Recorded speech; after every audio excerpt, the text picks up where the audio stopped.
بنت مشهورة كتعجب الناس وكيشوفوا فيها قدوة. خرجت في الانستغرام تتقول انها كانت مصابة بسرطان في المخ وتعالجت منه غير بالنظام الغذائي الصحي. هاد الكلمات عطاو الامل لبزاف ديال الناس، تبعوها وشراو كتابها وجربوا الوصفات ديالها على امل يوصلوا لنفس النتيجة. ولكن القصة ما كانتش كما كانت كتقول، الحقيقة كانت مختلفة، تفاصيل مخيفة غادي تصدمك. تبع معايا وغادي تعرف كل شيء. Belle, please. How can we believe anything you say now? I have lost everything.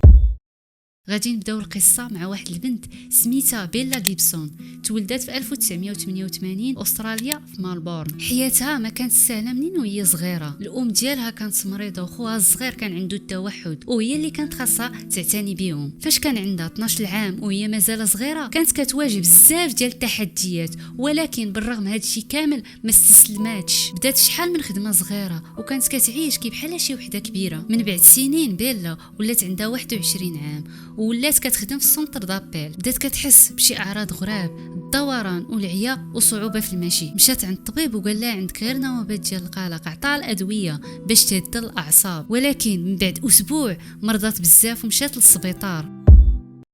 هاد المرة كان الكلام مختلف. الطبيب قال لها عندك سرطان في المخ وما عندكش كتر من 4 شهور باش تعيشي. بدات تدير العلاجات ديال الكيماوي والاشعاع، ولكن حالتها بدات تسوء نهار من بعد نهار. كانت كتعيا بزاف وكتحس براسها كتضعف، وحتى الحوايج البساط ما كتقدرش ديرهم. وصلت لمرحله ما كانش عندها طاقه باش تكمل، وهنا قررت توقف مع الطب التقليدي وتجرب شي حاجه اخرى. مع الوقت قررت دير تغيرات كبيره بما ان الطب ما عطاهاش الامل. بدات كتشوف في حلول تقليديه ساعات وساعات وهي غارقه في البحث، كتحاول تلقى شي حل. حيت في هذه اللحظه قالوا لها بقى لك غير شهرين وتعيشي. وسط هذا البحث طاحت على علاج سميتو علاج غيبسون. ولكن شنو هو هذا العلاج؟ هذا علاج غيرسون هو نظام غذائي بديل، وكاينين شي ناس كيعتقدوا بانه كيعالج امراض مزمنه بحال السرطان. هذا العلاج خرجوا واحد الطبيب الماني سميتو ماركس غيربسون في الثلاثينات. كيركز على فكره ديال تنقيه الجسم من السموم وتقويه المناعه باش الجسم يشفي راسو. مبادئ الاساسيه تاعو خاصك تشرب كميه كبيره من العصائر حتى 13 كاس من الفواكه والخضار كل نهار. نظام غذائي نباتي، ما كاينش اللحم ولا الجلوتين ولا اي حاجه مصنعه. تناول مكملات غذائيه بحال B12 واليود، استعمال زيوت طبيعيه بحال زيت الكتان. هاد الطرق كيعتمدوا على فكره تنقيه الجسم باش الجسم يشفي راسو بوحده. ولكن ما كاين حتى دليل بانه بصح كيعالج السرطان. بعض هاد الاساليب يمكن تضر الصحه بدل ما تنفعها. رغم ان الطبيب تاع بيلا كان معارض على هاد العلاج، الا ان بيلا قررت تكمل بلا ما تهتم بكلامه وبشكل ما كان حتى شي واحد متوقعه. المرض بدا ينقص بشويه بشويه حتى واحد النهار قالوا لها بلي السرطان ما بقاش، مشى. واللي زاد صدم الاطباء قالوا لها مستحيل تولدي. ولكن المفاجاه الكبيره انها حملات. وفي هذا الوقت بيلا فتحت حساب في الانستغرام في 2012 باش تشارك القصه ديالها مع الناس وتعاود لهم هذا العلاج السحري. الحساب ديالها وصل 200,000 متابع. الناس كاملين كانوا باغيين يعرفوا الحقيقه، اشنو هو هذا العلاج، واش بصح هذا العلاج كيعالج من السرطان. في ديك الفتره كانت من الاوائل اللي كان عندها تاثير قوي في الانستغرام في مجال الصحه والتغذيه. يعني كانت احدى الاوائل الانفلونسور اللي داروا ضجه كبيره في ذاك الميدان. بيلا من بعد ما جمعت الفالور قررت دير مشروع ديالها وتطلق تطبيق خاص بالوصفات والنصائح الغذائيه واللي سميتو The World Pantry. هذا التطبيق من نهار تلقاتو دار ضجه كبيره بشهرين. هذا النجاح الكبير تاع التطبيق خلى شركات كبار بحال ابل تواصل معاها وعرضوا عليها تسافر الدائره عندهم باش يتفاهموا معاها على واحد العرض. حيت ابل كانت خدامه على واحد المنتج جديد اللي سميتو ابل واتش، وعرضوا عليها باش يجيروا التطبيق ديالها في التطبيقات ديال ابل واتش. بيلا ما ترداش وقبلت العرض ديالهم، ولكن الفرحه ما وقفتش هنا. هاد التطبيق ديال بيلا ما شدتش غير ابل بوحده، ولكن حتى واحد الشركه كبيره تاع النشر في استراليا اللي هي بينغين هاوس. هاد الشركه عرضوا على بيلا باش تحول التطبيق ديالها للكتاب، وهكا من بعد عام خرج الكتاب ديالها The World Pantry. وكيف ما كان متوقع النجاح كان كبير بنفس الطريقه ديال التطبيق. إلا بغينا نلخصوا الحياة ديال بيلا، تشافات من السرطان ولات أم سعيدة. التسويق والكتاب لقى نجاح كبير، والتعاملات مع شركات كبار كي بحال أبل.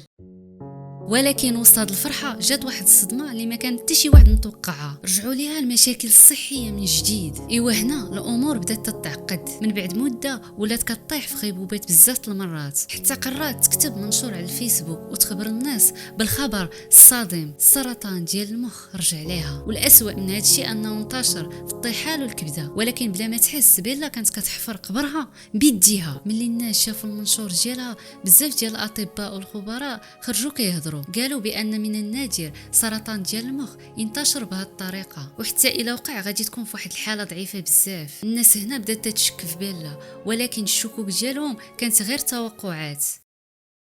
هنا الباب تفتح والناس بدات تتحفر. واول فضيحه جابوها الصحفيين على بيلا هي التبرعات الخيريه. بيلا كانت ديما كتهضر قدام الاعلام على انها كتبرع المنظمات اللي كتحارب السرطان وكتبرع المرضى. الصحفيين قرروا يحقوا ويتواصلوا مع جميع الجمعيات اللي قالت انها كتبرع لهم، ولكن المفاجاه حتى شي منظمه ما سمعت بسميتها. طبيعه الحال الدنيا تقلبت على بيلا والفضيحه غاديه وتتكبر. باش تحاول بيلا تخبي هذه الفضيحه قررت تتبرع لواحد الجمعيه باش يكون عندها واحد الوصل تاع التبرع، ولكن للأسف هذه الحركة كانت غباء منها. في 2015 الأمور خرجت عن السيطرة بواحد الشكل كبير من بعد الفضيحة ديال التبرعات الكاذبة. الصحافة ووسائل الإعلام بدات تحفر في الحياة ديال بيلا بكل التفاصيل ديالها. كل ما خرجت معلومات جديدة على بيلا القضية تتكبر وتتزيد تعقد. الناس اللي كانوا قرب منها بداو تيشكوا في مرضها، ما كان عندها حتى شي وثيقة رسمية كتأكد أنها مريضة، وكان اسم الطبيب كيتبدل كل مرة. هاد الشي خلى الشكوك تزيد.